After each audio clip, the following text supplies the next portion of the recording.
जय मायके मित्रों, महाभारत समाप्त हो चुकी थी। अधर्म का अंत हो चुका था। कंस, जरासंध, शिशुपाल, दुर्योधन एक एक करके सभी पराजित हो चुके थे। पृथ्वी पर शांति लौट रही थी। लेकिन तभी इतिहास में एक ऐसी घटना घटती है जो आज भी लोगों को उलझा देती है।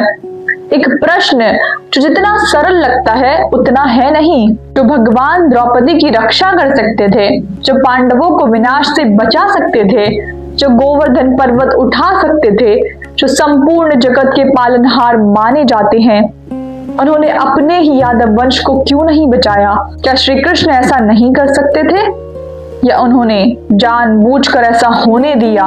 यदि ऐसा है तो इसके पीछे कौन सा ऐसा सत्य छिपा है जो आज भी अधिकांश लोग नहीं समझ पाए? सबसे पहले हमें एक भ्रम तोड़ना होगा। बहुत से लोग इस घटना को केवल एक श्राप की कहानी समझते हैं, लेकिन वास्तव में यह श्राप की कहानी नहीं है। यह अहंकार, कर्म और धर्म की निष्पक्षता की कहानी है। महाभारत के बाद यादव वंश संसार का सबसे शक्तिशाली वंश बन चुका था। उनके पास धन था, वैभव था, अपराजित सेना थी और सबसे बड़ी बात, उनके बीच स्वयं श्री कृष्ण विराजमान थे। दुनिया में शायद ही कोई ऐसा कुल रहा हो जिसे इतना सामर्थ्य प्राप्त हुआ हो। लेकिन इतिहास एक विचित्र नियम बताता है, जब शक्ति बढ़ती है तो उसके साथ विनम्रता भी बढ़नी चाहिए।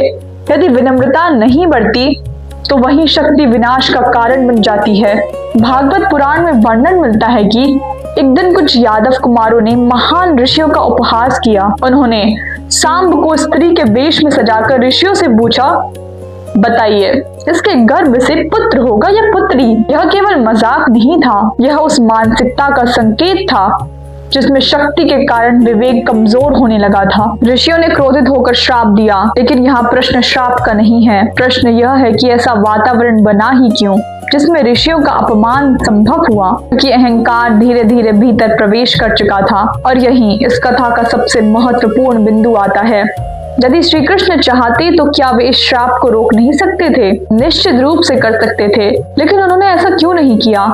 क्यों? क्योंकि श्री कृष्ण का पूरा जीवन एक ही सिद्धांत सिखाता है, ईश्वर धर्म की रक्षा करते हैं लेकिन कर्म के नियम को नष्ट नहीं करते। द्रौपदी की रक्षा हुई लेकिन उसे कष्टों से मुक्त नहीं किया गया। पांडवों को मार्गदर्शन मिला लेकिन युद्ध उन्हें स्वयं लड़ना पड़ा। अर्जुन को गीता मिली लेकिन गांडीव उसे स्वयं उठाना पड़ा। इसी प्रकार यादवों को भी उनके कर्मों से विशेष छूट नहीं मिली। यही वह सत्य है जिसे आज की दुनिया भूल रही है। हम सोचते हैं यदि भगवान हमारे साथ हैं तो हमारे साथ कुछ बुरा नहीं हो सकता, लेकिन यादवों की कथा कहती है भगवान का निकट होना और धर्म के अनुसार जीना दोनों अलग बातें हैं। यादव श्री कृष्ण के निकट थे, लेकिन जब अहंकार बढ़ा तब निकटता भी उन्हें परिणामों से नहीं बचा सकी। अब एक और गहरा प्रश्न, क्या यह केवल दंड था? शायद नहीं। भागवत परंपरा में एक और दृष्टिकोण मिलता है। श्री कृष्ण का अवतार पृथ्वी का भार कम करने के लिए हुआ था। महाभारत के बाद भी यादवों की अपार शक्ति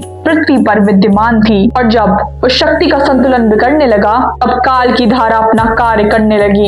इस दृष्टि से यादवों का अंत केवल दंड नहीं था, वह एक व्यापक ब्रह्मांडीय व्यवस्था का भाग भी था। लेकिन इस पूरी घटना का सबसे भयावह पक्ष क्या है? यादवों को किसी शत्रु ने नहीं हराया, किसी विदेशी सेना ने नहीं हराया, किसी राक्षस ने नहीं हराया, वे अपने ही हाथों नष्ट हुए। जरा सोचिए, इतना शक्तिशाली वंश, इतना वैभव, इतनी प्रतिष्ठा और अंत में विनाश बाहर से नहीं भीतर से आया। क्या यह केवल यादवों की कहानी है या हर युग की कहानी है? आज भी परिवार टूटते हैं, समाज टूटते हैं, राष्ट्र टूटते हैं, अक्सर बाहरी शत्रु से नहीं, भीतर के अहंकार, विभाजन और अति आत्मविश्वास से। यादव वंश का विनाश हमें यही चेतावनी देता है। जब किसी समूह को लगने लगता है कि अब उसे कोई हरा नहीं सकता, तब उसके पतन की शुरुआत हो चुकी होती है। और अब इस कथा का सबसे गहरा संदेश, शायद श्री कृष्ण अपने वंश को बचा सकते थे, लेकिन यदि वे ऐसा करते तो संसार कभी यह नहीं सीख पाता कि धर्म रिश्तों से भी बड़ा होता है। यदि वे अपने परिवार के लिए नियम बदल देते तो न्याय